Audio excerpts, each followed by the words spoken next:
12 yaitu menganalisis hubungan antar sudut sebagai akibat dari dua garis sejajar yang dipotong oleh garis transversal.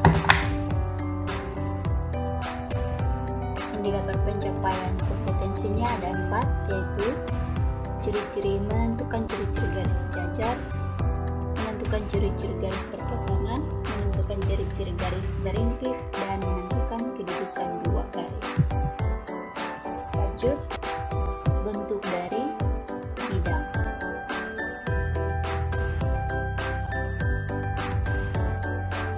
Jadi, bentuk umum dari titik seperti ini. Jadi, sekumpulan titik-titik ini bisa membentuk suatu garis atau suatu bidang. Next, kita perhatikan adalah contoh dari sebuah garis. Jadi, untuk sebuah garis ada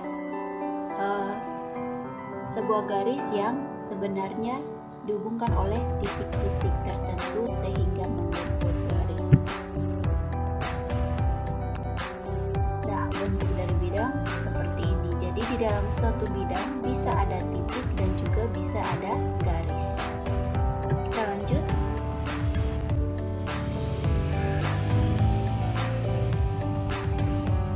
Manfaat dari kita mempelajari garis dan sudut adalah: yang pertama, kita dapat menyelesaikan masalah mengenai garis dan sudut. Yang kedua, kita dapat mengukur garis dan sudut. Dan yang ketiga, biasanya digunakan oleh para arsitek. Tujuan pembelajarannya ada 4, yaitu melalui kegiatan KPD yang kalian kerjakan, kalian diminta agar dapat menentukan ciri-ciri garis sejajar, ciri-ciri garis berpotongan, ciri-ciri garis berimpit, dan kedudukan dua garis. Berikut metode dan model yang Ibu gunakan adalah model discovery learning, dan tipe pembelajarannya adalah NHT atau number head guided. Nah, untuk penilaiannya nanti ada penilaian sikap spiritual, sosial, dan pengetahuan. Lanjut, untuk materinya di sini kedudukan garis. Nah, kedudukan garis ini ada beberapa. Yang pertama adalah dua garis sejajar. Nah, dua garis atau lebih dikatakan sejajar apabila garis-garis tersebut terletak pada satu bidang datar dan tidak akan pernah bertemu atau berpotongan jika garis tersebut diperpanjang sampai teringat. Contohnya ada pada gambar di bawah ini. Misalkan yang pertama adalah garis M dan yang kedua adalah garis N. Nah, kedua garis ini jika diperpanjang sampai manapun, kedua garis ini tidak akan pernah bersentuhan dan juga berpotongan. Itu yang dinamakan dengan garis sejajar. Berikut garis berpotongan. Garis berpotongan dikatakan saling berpotongan apabila garis tersebut terletak pada satu bidang yang mempunyai satu titik potong.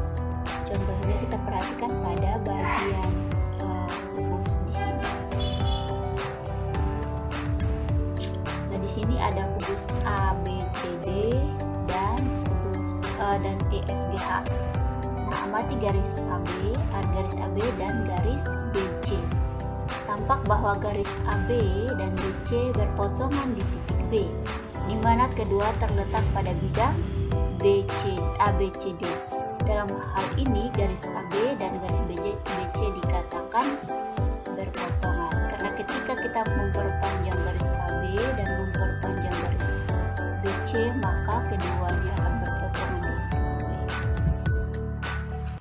Lanjut, garis berimpit. Kedua garis dikatakan berimpit apabila garis tersebut terletak pada satu garis lurus sehingga hanya terlihat sebagai satu garis lurus saja. Perhatikan contohnya. Nah, di contoh ini misalkan garis AB dan garis CD yang saling menutupi sehingga hanya terlihat sebagai satu garis lurus saja. Dalam hal ini dikatakan kedudukan masing-masing garis AB dan garis CD terletak pada satu garis lurus. Kedudukan garis yang demikian dinamakan sebagai pasangan garis yang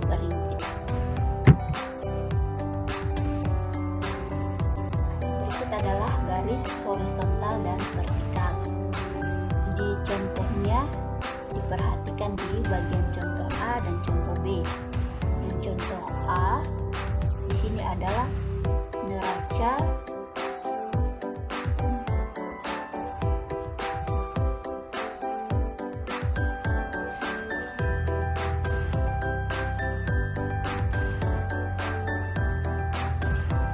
di sini adalah sebuah neraca dengan bagian-bagiannya tertentu.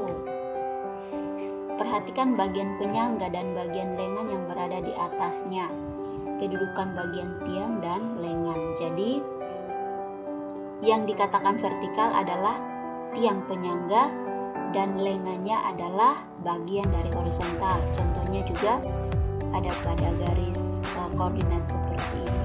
Kalian bisa perhatikan. Lanjut, nah di bagian ini kalian akan berdiskusi bersama anggota kelompok kalian untuk menyelesaikan LKPD yang ada. Model LKPD-nya seperti ini, lebih jelasnya kalian bisa melihatnya pada LKPD kalian masing-masing. Bagian presentasi, kesimpulan. Kesimpulannya, dua garis sejajar atau lebih dikatakan sejajar apabila garis-garis tersebut terletak pada suatu bidang datar dan tidak akan pernah bertemu atau berpotongan jika garis tersebut diperpanjang sampai tak terhingga. Dua garis berpotongan dikatakan berpotongan apabila garis tersebut terletak pada satu bidang datar dan mempunyai satu titik potong. Yang berikut, dua garis berimpit dikatakan saling berimpit apabila garis tersebut terletak pada satu garis lurus sehingga hanya terlihat sebagai satu garis lurus saja. Nah, untuk evaluasinya kalian akan mengerjakan 3 bentuk soal ini pada buku latihan kalian masing-masing dan dikumpulkan pada waktu tertentu jika Bapak Ibu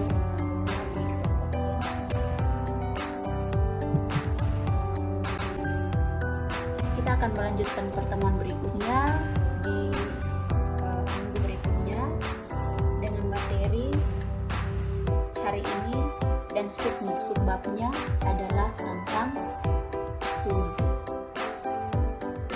Itu saja